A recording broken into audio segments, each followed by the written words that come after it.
Padre de amor, de bondad, de justicia, de esperanza verdadera, Señor, Dios de paz, Padre. Te damos gracias porque tú has permitido, quizás con algunos contratiempos, pero bueno, eso prueba nuestra fe. Has permitido que estemos aquí para alabarte, para adorarte, para meditar en tu palabra, para aprender más de ti, para que lo que sepamos lo reafirmemos y lo que no lo conozcamos hoy. Te doy gracias por los hermanos que están, por los que ahora mismo no han venido por alguna razón, pero te doy también gracias especialmente por el grupo que está con el pastor Jimmy en Nueva Orleans, que están en el seminario, Señor. Bendícelos a todos, a los que pudieron venir, a los que vendrán futuramente, bendícelos a todos, sé con ellos y bendice ahora mismo este tiempo de nuestra comunión, que el Espíritu Santo muere aquí y que sea palabra tuya y no mía la que se va a hablar, y que nuestra mente esté presta para recibirla como semilla que luego de sus frutos. En el nombre de Jesús te doy las gracias, Señor. Amén. Bien, bienvenidos nuevamente a todos los que nos visitan hoy. Siéntanse en su casa. Y es para nosotros un honor y privilegio tenerlos aquí. Bueno, pues domingo antes pasado, cuando yo estaba predicando, el hermano José me tiró aquí una pregunta sobre un tema que yo me comprometí en esclarecer en la reunión de hombres al principio del culto, que hoy no hubo, porque bueno, faltan algunos, pero en el próximo culto, en la reunión de hombres, esa pregunta del tema que él tocó aquí en el devocional, que era su primer devocional también, va a tener su respuesta.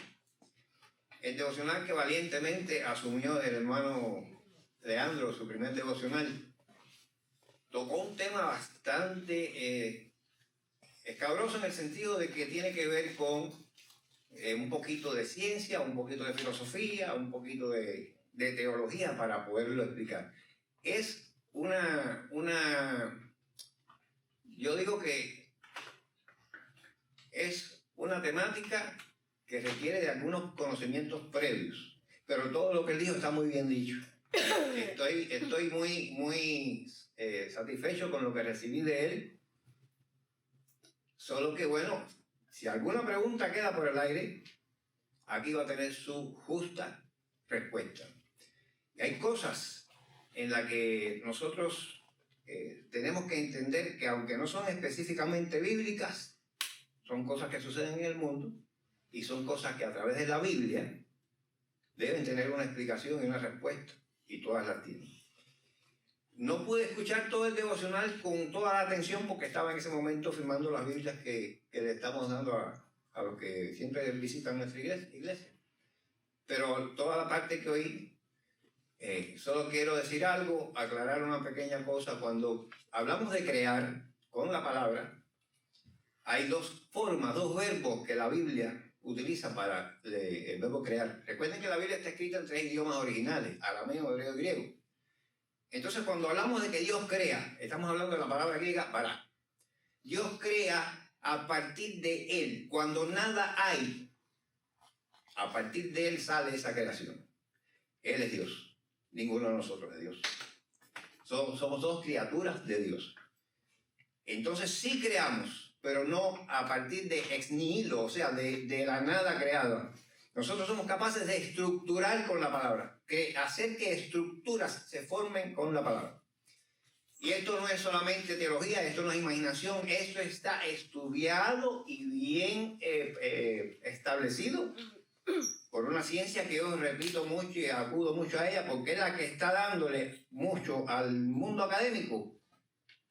¿Cuántas cosas ya estaban aquí que los hombres están descubriendo ahora? Esa ciencia se llama la física cuántica. Tenemos hoy la física cuántica, la química cuántica, la biología cuántica, el mundo cuántico que no se conocía, ya estaba expresado aquí en la Biblia. La Biblia dice en Hebreos 5:27 que Dios creó el mundo y todo lo que se hizo de lo que no se veía. Antes decíamos que el átomo era algo ya lo más pequeño que no se podía dividir más. Precisamente el átomo significa que no, como cuando dices ateo, no cree en Dios, ateo. Átomo, tomo es dividir, cortar.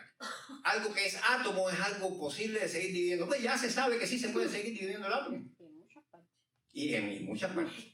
Entonces, La física cuántica nos está enseñando una gran cantidad de cosas. Cuando la Biblia dice que Dios creó el mundo, que hizo lo que se ve, de lo que no se veía, y que ahora lo estamos viendo, está hablando de eso precisamente, como muchísimas cosas que muchas personas dan como casualidad.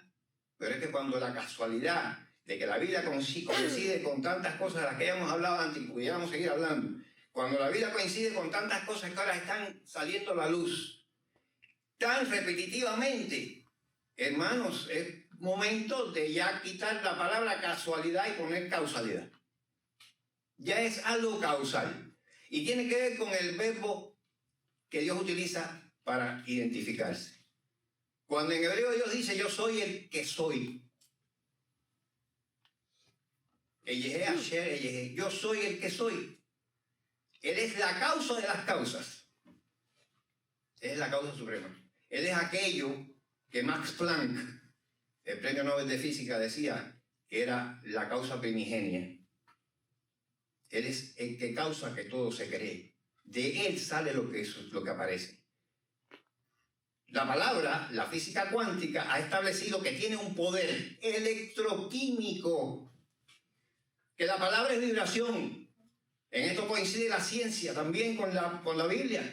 La palabra es una vibración que crea una estructura vibratoria cada vez crea o hace que suceda algo. Es una estructura vibracional lo que se crea cuando uno decreta, cuando uno declara. Uno no puede declarar y decretar lo que no está declarado aquí. Decretar no es una palabra que se debe usar como quiera. Cuando uno hace un decreto, no puede salir de lo que uno quiere, de lo que uno se emociona, de lo que uno piensa o le parece. Tiene que salir de lo que ya está decretado aquí, porque uno no decreta creaciones. Uno decreta que lo que esté aquí se está cumpliendo. Por eso Giordani dice con toda razón que hay personas que dicen, yo decreto que. Es cierto que lo están usando muchas veces de una manera inadecuada. Se decreta lo que ya está decretado aquí. Fíjense, la palabra solamente no. El color es vibración. La vibración crea formas y crea imágenes. Él se puso a hablar de estas cosas y hay lagunas. Es imposible que yo les diga ahora mismo, puede ser matemático con una clase de matemática. Imposible que ahora mismo con un curso que ustedes están viendo algunos por primera vez se les pueda aclarar una serie de dudas para las cuales hace falta todo un conocimiento anterior, ¿no? Pero sí es bueno a veces tocar estos temitas que sí entran en la profundidad de lo que la palabra misma explica y dice. Entonces, hoy estamos comenzando te felicito, muy bien, muy buen devocional, me gustó mucho. Si hay alguna pregunta, ustedes la pueden, si quieren regresar algún día o de nuevo aquí a un culto, o quieren mandarla por escrito para que nosotros les respondamos por escrito, se la vamos a responder. Si alguna duda quedó de lo que planteó el hermano, se la vamos a responder por escrito. Ustedes pueden hacerlo sin ningún tipo de problema, o ver de nuevo y aquí le vamos a dar la óptica que bíblicamente nosotros tenemos sobre el asunto de que ustedes quisieran ahondar. Estamos en principio de Semana Santa, como ya se ha dicho anteriormente, y no quiere decir que nosotros tengamos a Dios presente nada más que durante una semana. Dios está presente las 24 horas del día, cada segundo de cada minuto en nuestras mentes, para adorarlo, para creerle, para servirle. Pero bueno, se cogen también fechas para que algo no se olvide, para resaltarlo, para que quede siempre en la memoria de que un día como hoy entró en Jerusalén Jesús.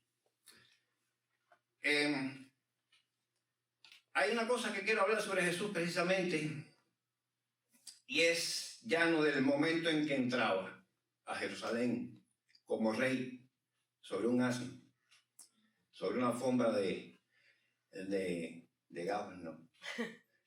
Sobre una forma de plantas, hojas de plantas que le iban poniendo allí, porque no solamente guano, le ponían plantas, palmeras, le ponían para que él pasara sobre una alfombra. Todo esto tiene una simbología espiritual grande, que no es el tema de hoy, pero esa es la entrada. Y hoy yo quiero hablar de lo que sucedió en un momento crítico, en un momento muy crítico que tuvo Jesús con sus discípulos, que lo vamos a encontrar y lo vamos a leer. Si tienen la amabilidad de tomar en sus Biblias el Evangelio de Juan,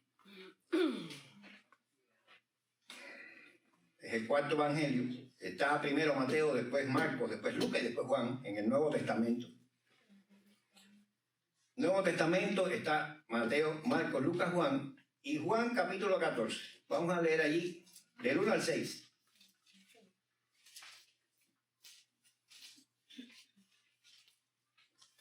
Algo que olvidaba sobre la palabra crear. Justamente en hebreo existe la famosa frase de los magos cuando crean algo. La famosa frase de magia. ¿Qué dicen los magos cuando crean algo? Abracadabra. Eso es hebreo. Abracadabra.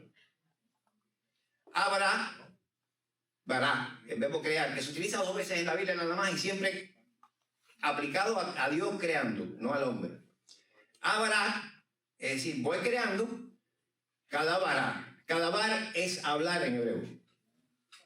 Cadabará. O sea, la palabra abracadabra dice, cuando yo hablo, voy creando en hebreo. Eso es una palabra hebrea que dice eso. Abracadabra. Pero eso lo dice Dios, porque Él es el que puede crear de sí mismo cuando no hay nada. El hombre lo que crea es estructura sobre lo que ya está hecho. Entonces, vamos a decir esta explicación para darle tiempo a buscar Juan 14. Del versículo 1 al versículo 6, en Juan 14, a ver que no lo tiene soy yo porque estaba hablando. No se turbe vuestro corazón. Gracias, mister. Eso es muy... Juan 14, del 1 al 6, dice así la palabra de Dios. No se turbe vuestro corazón. Y ese es el título de lo que yo les quiero dar como mensajero. No se turbe vuestro corazón. Creéis en Dios, creed también en mí. En la casa de mi Padre muchas moradas hay. Si así no fuera, yo os lo hubiera dicho. Voy pues a preparar lugar para vosotros. Y si me fuere y os prepararé el lugar, vendré otra vez y os tomaré a mí mismo, para que donde yo estoy, vosotros también estéis. Sabéis a dónde voy y sabéis el camino. Le dijo Tomás, Señor, no sabemos a dónde vas. ¿Cómo pues podemos saber el camino? Y Jesús le respondió, yo soy el camino y la verdad y la vida. Y nadie viene al Padre sino por mí. Mandamiento totalmente absoluto. Yo soy el camino, la verdad y la vida. Y nadie viene al Padre sino por mí. O sea, si no es a través de mí. Bueno, esto es un momento realmente donde el ambiente es totalmente crítico y tenso. Imagínense ustedes que está sucediendo este diálogo con sus discípulos en el momento en que Cristo acababa de dar 3 noticias o recordarles a ellos 2 noticias desagradables y está dándoles la tercera. El primer recordatorio que antes de esta conversación, si leemos el Evangelio de Juan, nos vamos a dar cuenta del contexto en que se produce esto. Él lo primero que le está recordando es que uno de ellos lo iba a traicionar. Ya él le había dicho eso a los discípulos. Estoy aquí comiendo con ustedes y uno de ustedes me va a traicionar. Ya él le había dicho eso. Lo segundo que ya él le había recordado a sus discípulos era que Pedro, el discípulo Pedro, lo iba a negar 3 veces. Se lo recuerda. Ya esto él lo había conversado con ellos. Lean los capítulos anteriores de Juan. Y ahora les está dando la desalentadora noticia, me voy. Es un momento crítico para los 12 que están recibiendo esto. ¿Pero cómo es posible? Hay un estado de confusión, de temor, de incertidumbre, porque al hablarle de la traición de Judas, los deja en medio de una inseguridad relacional entre ellos. Bueno, si Judas, que era el que más confiábamos en él, que era el tesorero, el que llevaba el dinero con el que ellos se movían para un lado y otro, y con el que bendecían a otras personas, con el que compraban a veces alimentos, Judas era el que administraba eso. Si que era el que más confianza se tenía, porque le dimos esa responsabilidad y lo va a traicionar, y entonces ¿quién más de nosotros pudiera traicionar en cualquier cosa aquí? ¿Quiénes somos los que estamos aquí? Pero entonces la negación de Pedro les da una crisis de identidad. Que Pedro te va a negar 3 veces, Señor. Pero si Pedro fue el que sacó la espada y le cortó la espada al soldado romano que te iba a... Si Pedro fue el que a lo mejor, Cortó la oreja, tú dices la espada. sacó la espada y le cortó la oreja con la espada. A Marco, uno de los soldados que venían a cogerlo preso. Si Pedro fue el que le dijo delante de todo, Señor, a donde tú vayas yo iré. Y ahora te está diciendo que Pedro te va a negar 3 veces. ¿Quiénes somos? Si Pedro no es el que parece, ¿quién más no es aquí el que parece? Le creó una crisis de identidad. Y la tercera cosa que le dice, que es la mala noticia, me voy y los dejo. Tengo que irme. ¿Cómo se quedaron? ¿Cómo se quedaron? Pues en un sentimiento de abandono y en un sentimiento de pérdida. El que hemos visto que hace los milagros que hace. El que nos dijo que Él nos viene a hablar del Padre Dios Todopoderoso. El que nos dijo que confiáramos en Él, que Él va a vencer al mundo. Se va. ¿Qué momento más terrible para los 12? ¿Cómo se quedaban en aquel momento? ¿Dónde estaría entonces su refugio, su seguridad? ¿Cómo es posible entonces que tuvieran una conclusión diferente a estamos perdidos? No somos nada. Parecía que teníamos algo y lo que teníamos se ha deshecho. Estamos entre traidores, estamos entre hipócritas y estamos solos. Terrible momento este que se está leyendo aquí en Juan capítulo 14, versículo del 1 al 6.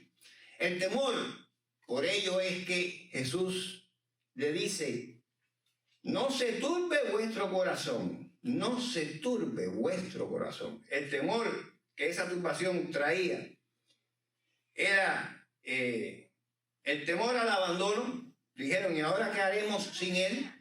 El temor a la incertidumbre, ¿y ahora a dónde vamos? Y el temor al fracaso espiritual. Si este se va, somos unos fracasados y además los que quedan son como los que lo traicionaron y los hipócritas que no son quienes dicen que son. Finalmente, el temor a la muerte. Porque si tú estás diciendo que tú eres el camino a la vida y que me vas, ¿qué he hecho? ¿Hasta dónde llegamos? Pero fíjense que este temor existencial está estudiado por la psicología como un colapso interior que se produce cuando cualquier persona ha perdido el control, la dirección y la seguridad. Hay un colapso de los sistemas neurofisiológicos, comenzando por el inmunológico. Eso está estudiado psicológicamente. Qué mal se debe sentir un discípulo en este momento. Y ahora nosotros estamos viendo una congregación que no está completa hoy, pero una congregación bastante grandecita. Pero vamos a hablar de la iglesia en el mundo entero. La iglesia está llena de todo eso, de hipócritas, de traidores, de gente que en un momento determinado van a entregar también. Déjenme decirles, la iglesia no está aquí porque somos los mejores desde el punto de vista espiritual. La iglesia está aquí porque somos malos, porque somos pecadores y nos hemos dado cuenta que hay alguien que nos ha prometido saldar esa deuda, pagarla por nosotros, y ya lo hizo en la cruz. Y venimos aquí arrepentidos de aquellas deficiencias que nos hacían vivir lejos de Jesús. No es porque somos buenos que estamos aquí, es porque éramos malos. Y el Señor nos llama y nos trajo y nos diga, arrepiéntanse y arréglense, que yo voy a interceder. La cruz, mi muerte, se va a poner entre ustedes y yo. Cuando el Padre venga en su juicio y va a buscarlo a ustedes, a quien yo voy a ver a mi hijo crucificado por ti, que estás creyendo en él. Ese es nuestro Dios. Ese es el Dios que la fe cristiana presenta. Y esto es una cosa tan lógica, es una cosa tan racional, es una cosa como que tan para personas que realmente se pongan a analizar los aspectos de la posible relación de un creador con su creación. Y por eso es que nos llena a nosotros desde el punto de vista intelectual, desde el punto de vista académico, desde el punto de vista humano, ontológico, llena todas nuestras necesidades que tenemos espirituales, todas nuestras preguntas las responde. Yo que era un deficiente, que vivía en mis pecados, haciendo lo mal hecho y no me importaba porque me sentía bien, me sentía cómodo, que no me importaba cuando pecaba sin darme cuenta, porque muchas veces pecamos sin darnos cuenta. Ahora me estoy ocupando de alguien que por todas esas cosas murió por mí en una cruz. Y me dice, vengo y te voy a recoger de nuevo. ¿Por qué se va? Pero ¿qué dice aquí? ¿A qué va? Es algo especial lo que dice la fe cristiana acerca de eso. ¿Por qué se va? ¿A qué va? Dice la palabra de Dios que estaban turbados del verbo tarazo en griego. En la parte griega del Nuevo Testamento, el verbo que se utiliza en griego es tarazo. Y es un verbo que significa no se dejen agitar, no se dejen sacudir, no dejen que algo los revuelva como si fueran un agua sucia. Es tarazo. En la concordancia exhaustiva Strong, de James Strong, que la utiliza toda la iglesia en el mundo entero para interpretar las palabras de los idiomas originales, eso es lo que se dice del verbo aquí tarazo, que es como cuando en el interior entra una tormenta a desajustarlo todo. Y él le dice, no les pase eso. O sea, ellos al oír esta palabra, que conocían el griego, están entendiendo de qué Dios les está diciendo, en qué Dios les está diciendo que no caigan. No dejen que se pongan ustedes así porque yo les digo que yo me voy. Él les dice, no se turbe vuestro corazón, quiere decir, literalmente, no permitan que su interior sea sacudido como un mar en plena tormenta. Ese verbo tarazo tiene toda esa connotación, toda esa etimología. Jesús acaba de dar 3 estremecedoras noticias, pero fíjense que da estas noticias y no da ninguna explicación. Este me va a traicionar, el otro me va a dar otro y yo me voy. Y no da más explicación, solamente le dice, no se turbe su casa. Pero no explica nada. Y es que aquí hay contenido una verdad poderosa. Lo primero que Dios va a tratar en cualquiera de nosotros, en nuestra fe, en la forma en que el Espíritu Santo trata con la iglesia cristiana, lo primero que Él va a tratar no es el problema que yo vengo a presentar. Lo primero que Él va a tratar es mi posición, la posición de mi corazón ante ese problema. Cuando vamos a buscar consejo, ayuda a personas que tienen otro tipo de posibilidades de ayudarnos, ya sea desde el punto de vista físico, con una medicina o lo que sea, o desde el punto de vista de fe, alguien que practica otro tipo de religión, realmente muchas veces sale uno ayudado con problemas resueltos, ¿verdad? Muchas veces sucede así. Pero Jesús primero trata el corazón. Primero Jesús trata de que tú cambies ante el problema y después te resuelve el problema.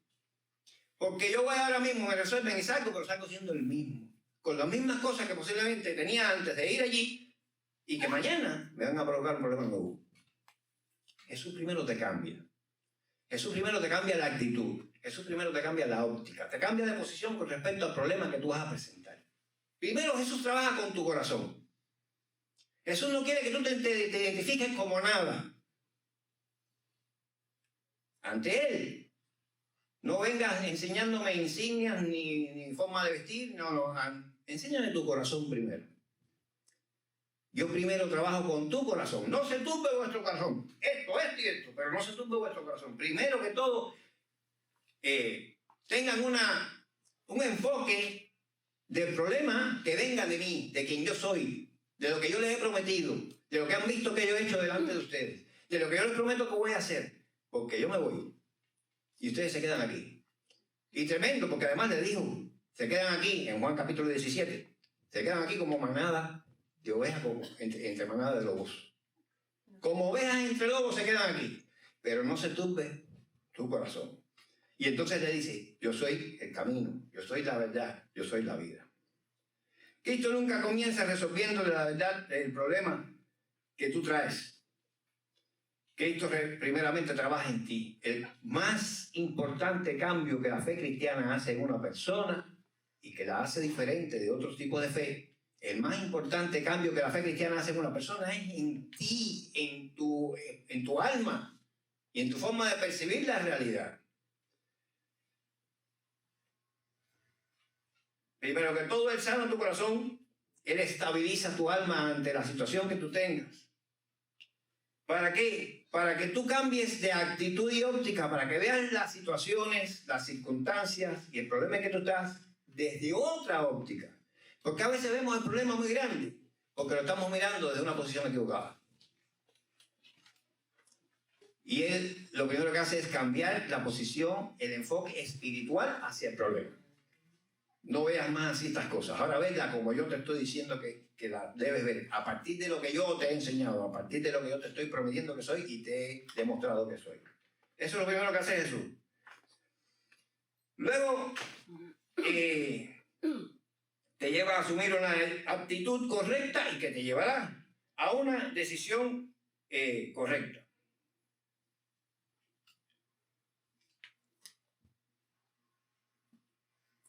Ya cuando vemos que Cristo actúa así con sus discípulos y que es la forma en que actúa con todo el que se acerca a Él, ya vemos que el problema no es tanto el camino que hay que recorrer, porque el camino es Jesús.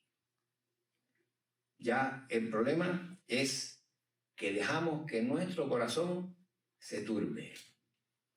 No es lo mismo cuando dejamos que el problema tome el control sobre nosotros que cuando nosotros no tenemos el control de algún problema, le decimos, Padre, contrólalo, porque yo no puedo.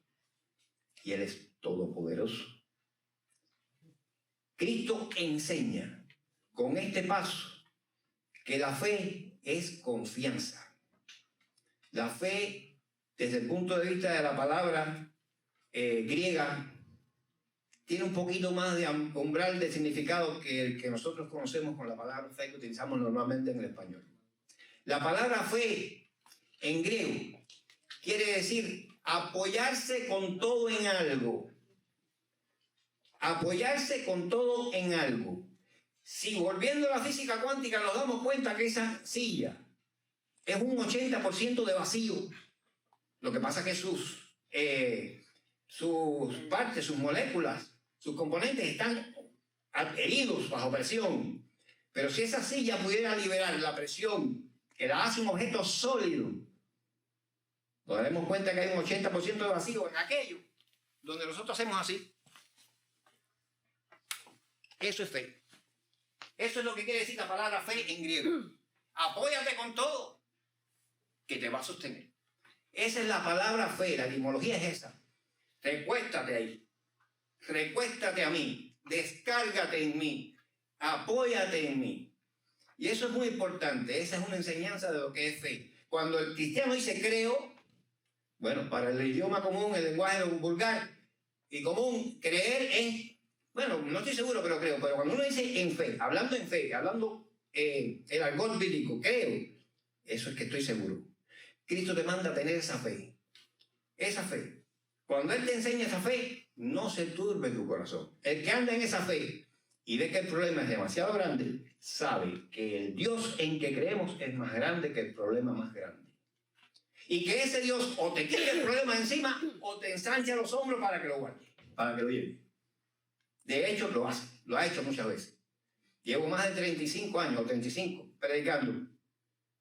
Y en mi familia, y en mis hijos que he criado, y en mí mismo, no dejo de ver la mano de Dios cada paso. Para mí no hay problema grande. Para mí hay retos de mi fe. Y siempre Jesucristo me ha llevado adelante. Siempre. Esto les está enseñando Jesús a sus discípulos en este momento.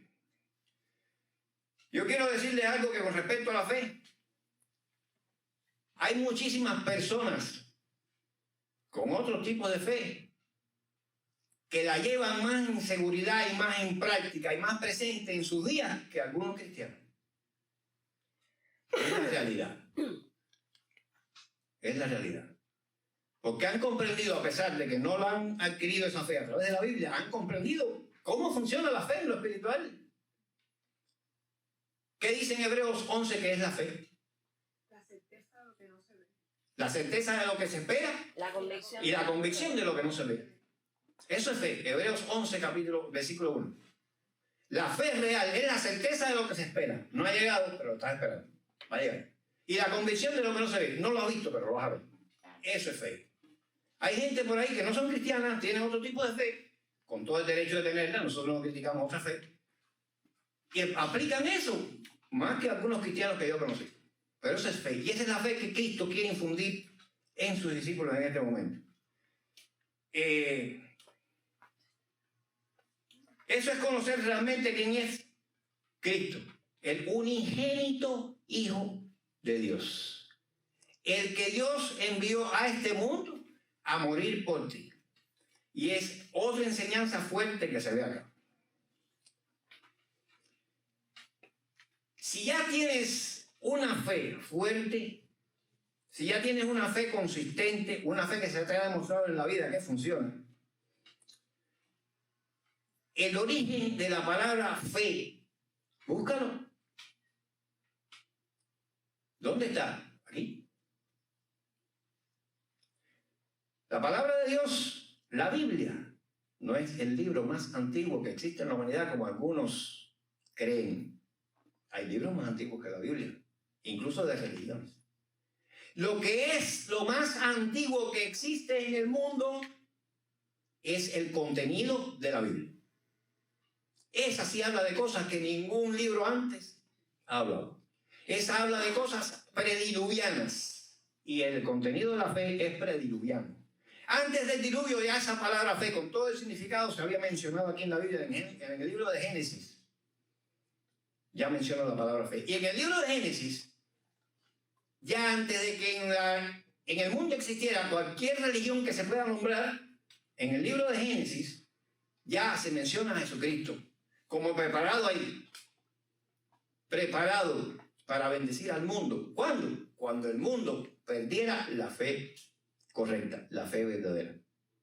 Estaba Jesucristo ahí para intervenir e interceder como sacrificio. Y esta es la otra cosa que demuestra este texto de Juan 14. Yo soy el camino, yo soy la verdad, yo soy la vida. Buda vino a enseñar el camino y hablar del camino y hablar de la vida y hablar de las formas de vivir. Mahoma hizo lo mismo, vino a hablar del camino, de la vida y de formas de vivir. Ninguno lo dijo yo soy. Y ninguno, ni Mahoma ni nadie ha dicho como Jesucristo, yo regreso. Eso lo tiene nuestra fe cristiana. Eso les está diciendo Jesús en este Evangelio de Juan, del cual estamos tratando un pedacito, del 1 al 6, del capítulo 14. Pero si se leen el libro de Juan completo, van a entender todo esto que les estoy diciendo. Ahora, si el Hijo de Dios se ofreció como sacrificio por ustedes, le está queriendo decir aquí en el libro de Juan, Cristo a sus discípulos. No hay nada más que sacrificar. Nada más que sacrificar, nada más que creer. Todo está hecho. Cuando Cristo dijo en la cruz, que ya señala el final de la Semana Santa, consumado es, en griego koiné, tetelestai. Cuando Cristo pronunció esa palabra tetelestai, todo está hecho, no hay nada más que hacer. Muchas personas todavía no han entendido el sacrificio supremo por mí ante el Dios que todo lo creó, que está hecho. Yo no tengo que hacer nada más que acogerme a Él. No necesito sacrificar más nada. Puedes ir ante Dios y presentarle lo que quieras. Lo que más valioso sea para ti, la riqueza más grande del mundo, y Dios te va a mirar y te va a decir, yo voy a tener misericordia de ti, pero eso no vale más que mi hijo, que ya lo sacrifiqué por ti. Tú estás queriendo comprar mi perdón con una cosa que vale menos que lo que ya yo di para perdonarte a ti, que fue a mi hijo en una cruz. Eso es una fe lógica, una fe que intelectualmente satisface mis preguntas acerca de la religión. Por supuesto, y repito, libertad a todo el que piensa de otra manera. Los amo a todos los que piensen, a ustedes o que sea, cualquiera. No estamos criticando, estamos explicando nuestra fe. Le estamos diciendo por qué creemos como creemos. Ya yo ofrecí por ti el sacrificio supremo, único, insustituible. Mi unigénito Hijo clavado en una cruz, para que todo el que en Él cree no venga a juicio final, sino que sea salvo de la condenación eterna. Capítulo número 3, versículo 16 de este Evangelio de Juan, que yo les invito a que lean completo. La fe no es teoría. Iglesia, recuerden esto. La fe no es teoría. La fe es transferencia de carga. Transferencia de culpas. La fe es la transferencia de mi pecado a algo o a alguien sobre el cual va a caer el castigo de Dios en el juicio final y no sobre mí. Pero ya no es ningún tipo de sacrificio. Porque Dios dio a su Hijo para que Él fuera ese algo o ese alguien sobre el quien la transferencia de mis cargas de pecado va a caer. Esa es nuestra fe. Eso es lo que nosotros predicamos. Dice que con estas palabras de Juan 14, del 1 al 6, Jesús promete 3 cosas. Dice, en la casa de mi Padre muchas moradas hay. Y si así no fuera, yo os lo hubiera dicho. Imagínense ustedes que el presidente de una nación, vamos a mencionar a Trump, porque es donde estamos viviendo, le diga a cualquiera de nosotros, te estoy preparando una habitación en la Casa Blanca, mira, para que vayas para allá conmigo. Bueno, el Hijo del Dios Creador te está diciendo, yo te estoy preparando lugar en la casa de mi Padre, que hay muchos lugares. Y ven qué atención más especializada. Él la está preparando para nosotros. Nos está atendiendo, nos está preparando un lugar para que lleguemos allí y vivamos. Y dice después, más adelante, si me fuere y os prepararé el lugar, vendré otra vez y os tomaré a mí mismo, para que donde yo estoy, vosotros también estéis. Vivir en la Casa Blanca todo el tiempo, con todo el tiempo, que tremendo. ¿Me imaginas tú? Trump cogió y me perdonó todas mis faltas, mis culpas, me dijo, echa para acá que vas a vivir conmigo ahora para siempre. Esto es una oferta que yo no la he visto en ningún sistema de fe, en ninguna filosofía, en ninguna fraternidad de nada. Y yo me acojo a esto porque me parece justo, me parece correcto, que si yo quiero enmendarme y me están dando la oportunidad, lo haga, digo yo. Jesús habla a sus discípulos de que Él es el camino, no un camino. La verdad, no una verdad entre tantas verdades relativas que tiene esta vida, para cada uno incluso en particular, pero Él es el camino, no uno. Él es la verdad, no una entre muchas verdades, y Él es la vida, no la vida que estamos viviendo, la eterna. Él es el camino, la verdad y la vida. Y luego dice, categóricamente, nadie viene al Padre si no es por mí. Yo me acojo a esto. Para mí esta es la fe. Para mí este es el perdón de Dios ahí. Para mí esto es el borrar todo lo malo que yo he hecho. Quedó atrás. Porque dice la palabra de Dios en los Corintios, la carta a los Corintios, que es aquí. Todo es hecho nuevo. Las cosas viejas pasaron. Dios tiene una mala memoria horrible. Dios, hay una cosa en la que Dios no se acuerda más. Y ese es el pecado de cada uno de nosotros. Cuando nos arrepentimos y venimos a Él. Página en blanco. Comienza a escribir ahí conmigo ahora. Que eso es lo que yo te voy a tener en cuenta. Porque el juicio viene, hay un juicio. Hay un juicio. No lo duden que hay un juicio, hasta por lógica hay un juicio. Porque tanta maldad que queda aquí en esta tierra, sin ser castigada, no puede quedar impune. Dice la palabra de Dios que se va a castigar en el juicio final.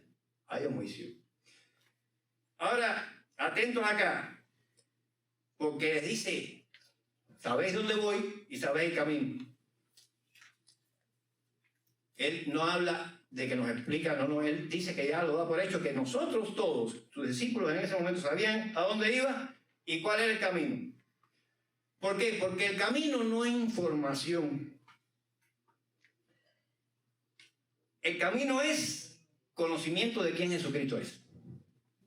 Ese es el camino. No es ninguna información, que dicen que la información es poder, pero no siempre es el camino.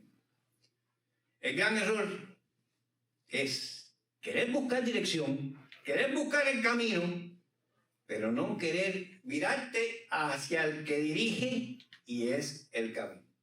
Eso es un gran error. Y yo en mi vida entendí, porque este que está aquí no fue que vino del zurrón a un púlpito.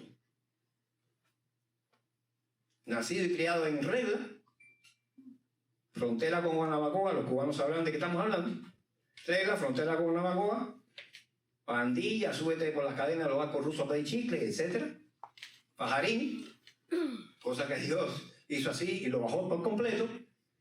Y Regla y Guanabacoa, dos de los lugares de asentamiento de las religiones que ustedes saben, por ahí pasé yo.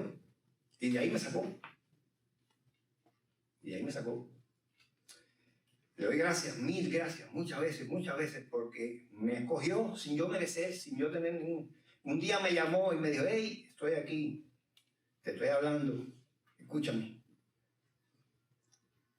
Les dijo que cuando él dice, yo soy el camino, la verdad y la vida, esa es una revelación suprema, es una metáfora, es cuando uno dice, él es un león en la batalla. Cuando uno hace una metáfora, uno trata de evitar las palabras se comporta como o es como. La metáfora cambia un objeto por otro, creando una identidad entre ellos. Él es un león en el combate. Él es una lumbrera en los estudios. Eso es metáfora. Jesucristo está diciendo que Él es el camino, Él es la verdad y la vida. No se está comparando, está diciendo que Él es. Y es el nombre de Dios. Cuando dice Jesucristo, yo soy. Cristo no vino a enseñar el camino, Cristo no vino a decir la verdad, Cristo no vino a explicar la vida, Él dijo yo soy. A todo eso vinieron los antiguos, Zoroastro y todo lo que me van a mencionar, todos, el que hizo el Tao Te Ching, ahora no me acuerdo quién fue, todo eso, hablaron del camino, explicaron una visión espiritual, pero Cristo dijo yo soy, y esa es la exclusividad que tiene nuestra fe cristiana.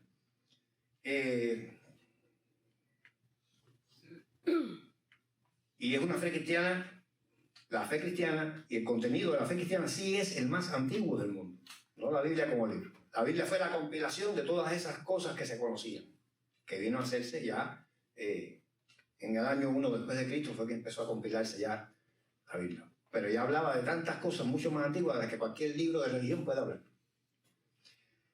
Entonces, esta es mi propuesta de mensaje hoy, invitarlos a meditar en el libro de Juan, invitarlos a que busquen, indaguen, vean por qué aquel no cree como yo, por qué yo tengo que seguir creyendo así, debo cambiar mi forma de ver, y sean felices y sientan que aquí van a tener la casa abierta siempre que quieran venir. No tenemos nada en contra de quien quiera, al contrario, Dios dio ese libre albedrío al hombre para acercarse a él como entienda.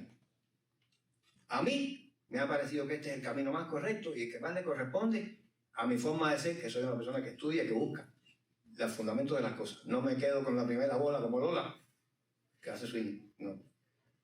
Esa es mi invitación. Que Dios continúe bendiciéndonos el día de hoy.